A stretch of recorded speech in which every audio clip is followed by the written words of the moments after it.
भारत एक विकासशील देश है जो निरंतर विकास की ओर अपने कदम बढ़ाता जा रहा है। इसी डेवलपमेंट की सीरीज में एक और नया नाम जुड़ने वाला है जिसका संबंध इंडिया की union territory Andaman and Nicobar group of island से ही है। एनवायरमेंट मिनिस्ट्री की एक्सपर्ट अप्राइजल कमेटी ने निकोबार इसलैंड पर होने वाले निकोबार डेवलपमेंट प्रोजेक्ट को फाइनल अप्रूवल दे दिया है। इस डेवलपमेंट प्रोजेक्ट को भारत सरकार होलिस्टिक डेवलपमेंट अप्रोच के तहत बनाया जाएगा। The great Nicobar development project जो 16,610 हेक्टेयर्स में फैलेगा, जिसमें लगने वाली अनुमानित राशि 75,000 करोड़ रुपए होगी, यानी 9.4 बिलियन अमेरिकी डॉलर होगी। इस वीडियो में हम जानेंगे कि आखिर क्यों NITI आयोग का ये डेवलपमेंट प्रोजेक्ट कंट्रोवर्सी का विषय बना हुआ है। आखिर क्यों इस इंफ्रास्ट्रक्चर प्रोजेक्ट को विरोध का सामना करना पड़ रहा है। जानने के लिए वीडियो के अंत तक बने रहिए। प्रोजेक्ट के बारे में जानने से पहले अंडमान एंड निकोबार इसलैंड की जियोग्राफिकल पोजीशन को समझते हैं। Indian union territory Andaman and Nicobar island Bengal की खाड़ी में इंडियन सब कॉन्टिनेंट के साउथ ईस्ट में स्थित द्वीपों का एक समूह है, जिसमें कुल 800 के करीब इसलैंड मौजूद हैं। अंडमान एंड निकोबार इसलैंड को दिल्ली का बलवार्क कहा जाता है। बलवार्क का मतलब है वॉल या barricade. Andaman and Nicobar island एक दूसरे को 10 अक्षांश पर डिवाइड करते हैं। ऊपर नॉर्दर्न साइड की ओर अंडमान इसलैंड है, तो नीचे साउथर्न की तरफ निकोबार इसलैंड है। अंडमान के इसलैंड निकोबार के इसलैंड्स की तुलना में बड़े हैं। निकोबार इसलैंड्स के साउथर्न मोस्ट द्वीप पर मौजूद द ग्रेट निकोबार एक बड़ा द्वीप है जो लिटिल निकोबार के पास स्थित है, और ये 1044 स्क्वायर किलोमीटर के एरिया में फैला है। अगर जनसंख्या की बात करें तो अभी यहाँ पर 8,000 के करीब लोग निवास करते हैं। निकोबार इसलैंड को जनवरी 1989 में केंद्र के द्वारा बायोस्फीयर रिजर्व के रूप में डिक्लेयर किया गया। निकोबार इसलैंड के 70% भाग में ग्रेट निकोबार बायोस्फीयर रिजर्व मौजूद है। ये द्वीप नेचुरल ब्यूटी एंड रिसोर्सेज से भरपूर है। यहाँ greenery, dense rain forest, marine life और क्रिस्टल क्लियर वाटर मौजूद है। The great Nicobar island Andaman and Nicobar के सबसे दक्षिणी द्वीप पर स्थित है, और निकोबार इसलैंड पर स्थित इंडिया पॉइंट इंडिया का सबसे साउथर्न मोस्ट पॉइंट है।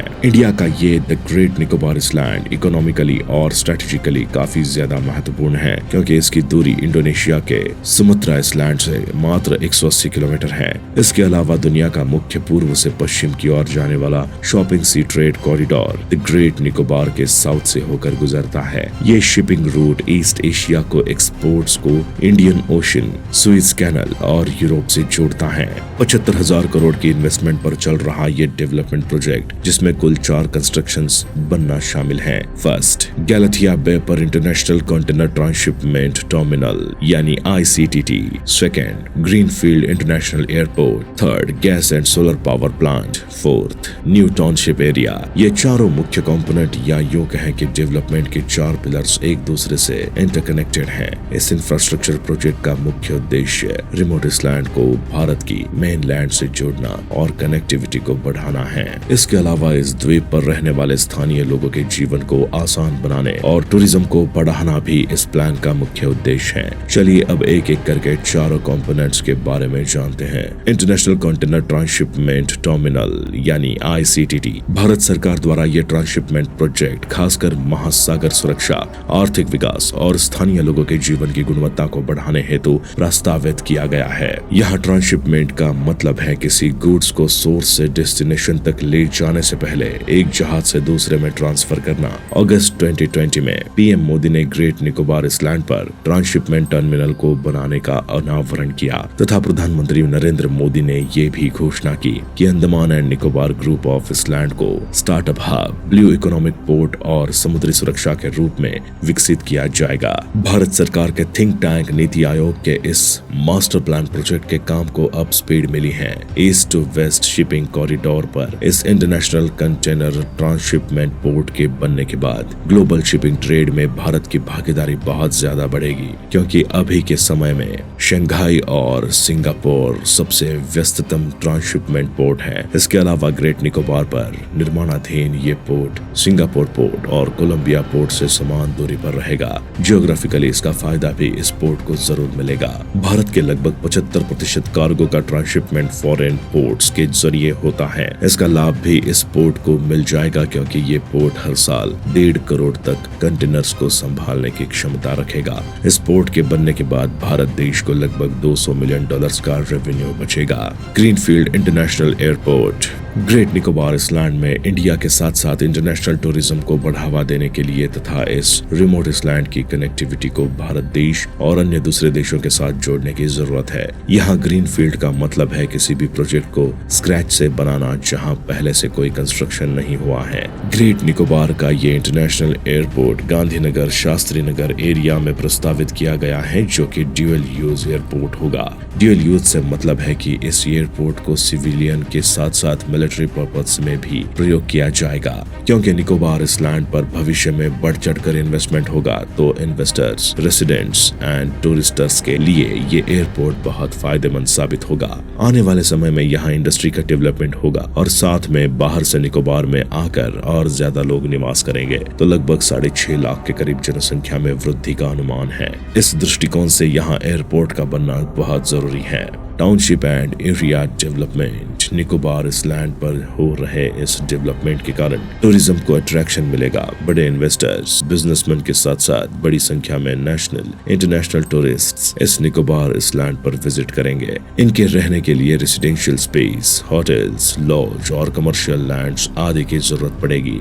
इसी उद्देश्य को देखते हुए निकोबार आइलैंड पर एक प्लान टाउनशिप को बनाना इसी डेवलपमेंट के अंतर्गत पहले से तय है। इस प्रोजेक्ट के तहत यहाँ बड़ी संख्या में बाहर से लोग घूमने आएंगे, जिसमें कुछ लोग तो केवल विजिट पर्पज से आएंगे तो वहीं कुछ लोग स्थायी रूप से यहाँ निवास करेंगे। इसलिए निकोबार आइलैंड को व्यावसायिक तौर पर और रहने के उद्देश्य से भी डेवलप करना बहुत जरूरी है। Great Nicobar gas and solar power plant. Nicobar island पर इंफ्रास्ट्रक्चर डेवलपमेंट को पंख तभी लगेंगे जब पर्याप्त मात्रा में पावर सप्लाई मिलती रहे। The great Nicobar development project की संपूर्ण सफलता इसी बात पर निर्भर करती है कि यहाँ अतिरिक्त बिजली की आपूर्ति निरंतर रूप से मिले। ये एडिशनल पावर सप्लाई न केवल बढ़ते बुनियादी ढांचे की ऊर्जा जरूरतों को पूरा करेगी, बल्कि इंफ्रास्ट्रक्चर को सस्टेनेबिलिटी भी प्रोवाइड करेगी। इसके लिए यहाँ सोलर पावर और गैस पावर प्लांट के साथ डीजल जनरेशन स्टेशन भी स्थापित किए जाएंगे, जो इस डेवलपमेंट प्रोजेक्ट के अंतर्गत 16,610 हेक्टेयर्स में 450 MVA की डिमांड को पूरा करेगा। पावर प्लांट को स्थापित करना इस डेवलपमेंट प्रोजेक्ट का 4th एंड आखिरी पिलर है, लेकिन इस डेवलपमेंट प्रोजेक्ट को कई बार स्ट्रॉन्ग ऑपोजिशन को फेस करना पड़ा, क्योंकि इस डेवलपमेंट से निकोबार आइलैंड के ग्लोबल बायोडाइवर्सिटी हॉटस्पॉट को नुकसान पहुंचेगा। कुल मिलाकर यहाँ के पर्यावरण को हानि पहुंचेगी।